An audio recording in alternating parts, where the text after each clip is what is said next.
sebentar Pak. Ini saya baru pertama kali memakai yang benar. Shalom semuanya, Pak dosen dan teman-teman.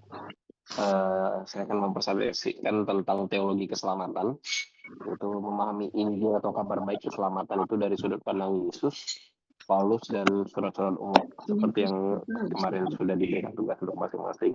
Mata kuliah kita adalah teologi perjanjian baru, dan dosen pengampu kita adalah Pak Aprilius Nahab, dan disusun oleh diri saya sendiri, Penyewirawan. Dan sebelum kita mulai untuk membahas dari inti apa perbedaannya, kita harus tahu dulu latar belakangnya, mengapa kita butuh diselamatkan. Nah, ini kita harus tahu latar belakangnya, karena sebelum kita bicara solusi atau keselamatan itu sendiri, kita harus paham masalahnya. Nah, Alkitab bilang masalah utama manusia bukan sekedar sakit ringan yang butuh obat, atau masalah kita bukan orang baik yang sesekali berbuat salah. Kita ini mati secara rohani menurut Efesus 2 ayat 1, karena kita semua orang-orang yang mati, dan kita tahu bahwa orang mati, mayat itu nggak bisa menyelamatkan dirinya. Orang mati, mayat tidak bisa menyembuhkan dirinya dan tidak bisa menolong dirinya sendiri. Jadi dosa membuat hubungan kita dengan Tuhan itu terputus total. Nah, kondisi ini disebut dengan total depravity. Artinya tidak ada satupun usaha perbuatan baik kita yang cukup untuk menyelamatkan diri kita. Nah, lalu kita lihat dulu cara pandang tentang keselamatan dari pola pikir agama dan pola pikir Injil itu. Karena kita tahu bahwa banyak agama mengejarkan juga jalan keselamatan, bukan cuma Injil atau kabar baik atau bukan tentang kekristenan saja, tetapi banyak agama lain juga menawarkan keselamatan. Lebih gede ya? Tapi apa yang membuat berbeda, kita harus tahu dulu bahwa pola pikir agama, orang beragama biasanya berpikir kalau saya rajin ibadah, saya rajin berbuat baik, barulah Tuhan mau menerima saya dan menyelamatkan saya. Nah, menurut pendeta Timothy Keller, cara berpikir ini bikin kita lelah.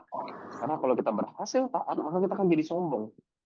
Nah, tapi kalau kita berhasil taat, kita jadi sombong, kita jadi salah juga, karena sombong itu tidak baik, kita tahu. Tapi kalau kita jatuh ke dalam dosa, kita juga langsung putus asa. Jadi perbuatan baik kita pun ternyata tidak bisa menyelamatkan kita. Nah, berbeda dengan pola pikir Injil, kekristenan justru terbalik. Kekristenan tuh menyebutkan bahwa saya sudah diselamatkan dan saya sudah diterima sepenuhnya oleh anugerah Tuhan, maka saya rindu untuk membalasnya dengan hidup taat.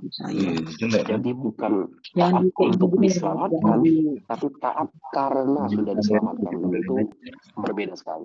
Nah, kita taat bukan lagi karena takut untuk masuk neraka, tapi karena bersyukur sudah dikasihi sedemikian rupa oleh Bapa kita. Nah, inilah rumusan masalahnya. Apa yang akan kita bahas itu ada 3 hal, seperti yang sudah saya sampaikan di awal. Kita akan melihat dari kitab-kitab Injil. Kita akan lihat bagaimana Yesus sendiri menjelaskan arti keselamatan saat dia sedang ada di bumi dari Injil. Lalu kita akan melihat dari surat-surat Paulus saat kita akan membahas penjelasan logisnya Rasul Paulus tentang bagaimana persisnya salib bisa menyelamatkan kita, dan yaitu surat-surat umum. Kita akan melihat pesan dari Yakobus, Petrus, Yohanes tentang bukti nyata keselamatan dalam keseharian. Nah, yang pertama yang tadi, yaitu perspektif dalam Injil atau fondasi keselamatan dari Yesus, yaitu tentang kerajaan Allah dan lahir baru. Yesus datang bukan sekedar membawa aturan moral baru agar kita jadi orang baik, tidak. Karena kita sudah tahu, bahkan hukum Taurat sudah kasih tahu tuh aturan-aturan moralistiknya. Tapi Yesus datang membawa kerajaan Allah untuk memperbaiki dunia yang sudah rusak karena dosa ini. Nah, lalu bagaimana cara kita bisa masuk ke dalam kerajaannya? Yesus bilang kita harus lahir baru. Itu ada di Yohanes 3. Nah, artinya keselamatan itu bukan sekedar perbaikan diri, bukan self-improvement, tetapi Tuhan memberikan hati dan roh yang baru ke dalam diri kita. Bahkan nabi-nabi sebelumnya di perjanjian lama sudah kasih tahu bahwa Tuhan akan memberikan kita hati yang baru. Bahkan bukan cuma sampai situ, bahwa di perjanjian lama kita tahu ada firman Tuhan berkata bahwa Tuhan akan meletakkan aturannya langsung di mulut dan di hati kita.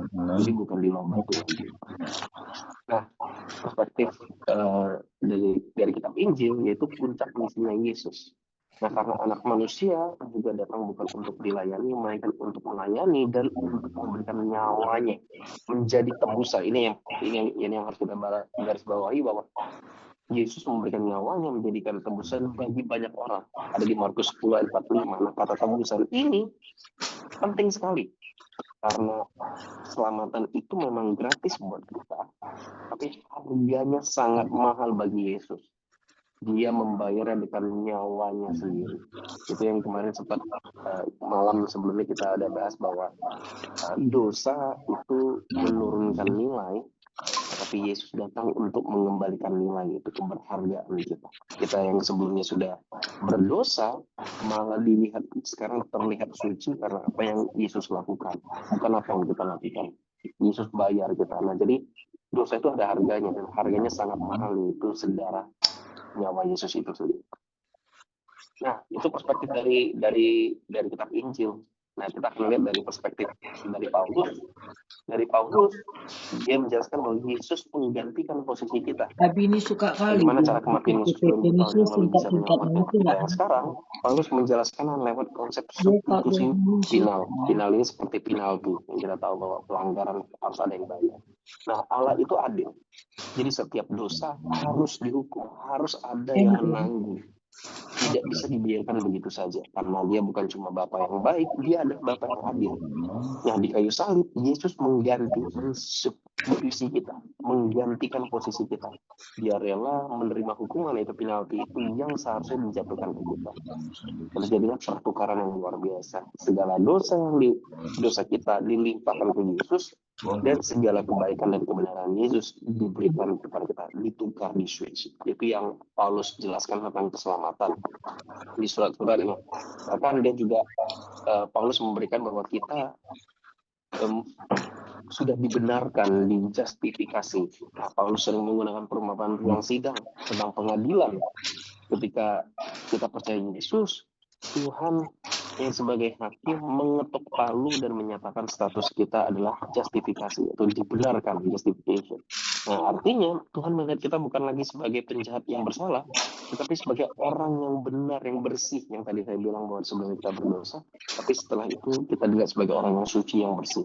Nah, hebatnya status kita ini bukan kita terima karena kehebatan kita melakukan perbuatan baik, tidak, melainkan murni karena anugerah, yaitu pemberian diberikan dengan cuma-cuma, yang kita sambut, yang kita terima. Masih bagus sih. Yang lucu malah uang. Bahkan Paulus menjelaskan dari yang ketiga, perspektifnya Paulus bahwa kita telah diangkat menjadi anaknya, diadopsi. Nah, bagi Paulus keselamatan itu lebih dari sekedar bebas hukuman. Paulus kasih tahu bahwa kita juga diadopsi secara sah menjadi anaknya Tuhan. Pandangan ini mengingatkan bahwa status ini menyebutkan mentalitas yatim piatu atau mentalitas budak di dalam diri kita sudah berubah. Seorang budak melayani karena takut dihukum, tetapi seorang anak melayani karena merasa aman, dikasihi, dan bisa memanggil Tuhan dengan sebutan akrab, itu Abba, Bapa. Kita bukan lagi memanggil dia hanya Tuhan, yaitu Tuhan, bukan cuma memanggil dia Lord, bukan cuma memanggil dia Kurios, tetapi kita bisa memanggil dia Bapa. Nah, apakah Paulus dan Yakobus bertentangan? Tentu saja pastinya tidak, karena Paulus fokus pada akarnya. Paulus sering bilang bahwa kita dibenarkan hanya oleh iman, bukan karena melakukan hukum Taurat. Nah, secara konteks, Paulus sedang menegur orang-orang yang sombong karena merasa bisa ke surga dengan usaha sendiri. Maka itu dia harus menegur mereka bahwa tidak ada perbuatan baik pun dari kita yang bisa menyelamatkan kita. Nah, dia berbicara tentang akar atau esensi cara kita diselamatkan, yaitu murni karena anugerah. Tapi Yakobus fokus pada buahnya. Jadi Paulus fokus pada akar pohonnya, Yakobus fokus pada buahnya. Yakobus bilang bahwa tanpa iman tanpa perbuatan adalah iman yang mati. Yakobus menegur orang yang mengaku percaya Yesus tapi hidupnya jahat. Dia berbicara tentang buah. Artinya kalau kita benar-benar diselamatkan, akar kita yang tadi awalnya kita berakar pada dosa dan sekarang sudah berakar pada Yesus, pasti hidup kita otomatis berubah menjadi baik. Ada buah yang manis. Jadi kita bukan kita yang memproduksi buah, tapi karena akar kita ada di tanah yang benar, yaitu Yesus, kita hanya bear the fruit. Saya suka bahasa Inggrisnya itu bukan produce the fruit, bukan menghasilkan buah, tapi bear. Kita tuh menanggung buah itu. Itu otomatis buah itu. Nah, bagian kita hanya meng-carry-nya, membawa. Nah, perspektif yang ketiga yaitu surat-surat umum. bukti nyata dalam keseharian dari Yakobus menjelaskan bahwa iman yang bertindak, yang tadi sudah kita jelaskan bahwa kalau iman tanpa perbuatan hakikatnya mati. Anugerah Tuhan tidak membuat kita jadi pemalas. Iman yang asli pasti terlihat dari cara kita peduli pada sesama dengan melakukan hal yang benar. Nah, kalau Petrus dan Ibrani menjelaskan tentang jangkar dan pengharapan. Saat hidup kita susah atau banyak masalah, keselamatan dari Kristus menjadi kekuatan atau penyangga jangkar yang membuat kita tidak mudah untuk menyerah. Dan sedangkan dari kitab Yohanes, surat-surat Yohanes menjelaskan tentang kasih persaudaraan. Karena orang yang diselamatkan berarti pindah dari gelap menuju terang. Nah, ujian paling gampang untuk mengecek kerohanian kita adalah pertanyaan adalah apakah kita bisa mengasihi orang lain seperti Yesus sudah mengasihi kita. Nah, implikasi praktisnya jadi bukan sekedar tiket masuk surga. Kita tahu bahwa keselamatan bukan cuma tiket masuk surga. Seringkali kita salah paham mengira bahwa anugerah keselamatan itu cuma asuransi supaya nanti kalau mati itu tinggal masuk surga. Tidak, padahal Injil itu sangat berdampak untuk hidup kita yang sekarang juga, bukan nanti. Nah, keselamatan membebaskan kita dari kecanduan, dari rasa bersalah masa lalu, dari kepahitan, dan memberikan kita kekuatan rohani untuk menjalankan hidup yang berarti setiap hari. Nah, ada 3 dimensi waktu dari keselamatan ini kemarin sudah dijelaskan Pak dosen dengan sangat baik, jadi izinkan saya untuk mengutipnya dari Pak dosen bahwa ada 3 fase atau masa waktu. Yang pertama adalah justifikasi. Kita sudah diselamatkan dari hukuman dosa secara tuntas waktu pertama kali kita percaya. Yang kedua adalah masa kini, sanctifikasi atau pengudusan. Nah, kita sedang dibentuk dan diselamatkan pelan-pelan dari kebiasaan dosa kita yang setiap hari. Makanya kita mungkin sudah diselamatkan dari dosa, tapi kita masih hidup di dalam daging. Ini yang sering Paulus katakan kepada kita. Dan yang ketiga adalah masa depan, glorifikasi. Kita akan diselamatkan seutuhnya saat Yesus datang lagi. Nanti kita tidak akan bisa berbuat dosa lagi sama sekali. Seperti itu tadi sudah diberikan oleh tubuh kemuliaan. Nah, kesimpulannya, saya udah di akhir. Kesimpulannya adalah Injil mengubah segalanya. Keselamatan itu mengubah segalanya. Jadi kabar baik keselamatan mengubah. Injil bukan cuma pintu masuk kekristenan, tetapi Injil adalah seluruh jalan hidup kekristenan itu sendiri. Keselamatan di Perjanjian Baru menunjukkan betapa besarnya kasih Allah yang membereskan masa lalu kita, menemani masa kini kita, dan menjamin masa depan kita. Kalau kita benar-benar meresapi anugerah ini, kita tidak akan jadi orang yang sombong. Karena kita tahu, bukan kita yang menyelamatkan diri kita, tapi karena Tuhan, bukan karena perbuatan kita. Kita sangat berdosa, makanya Yesus harus mati.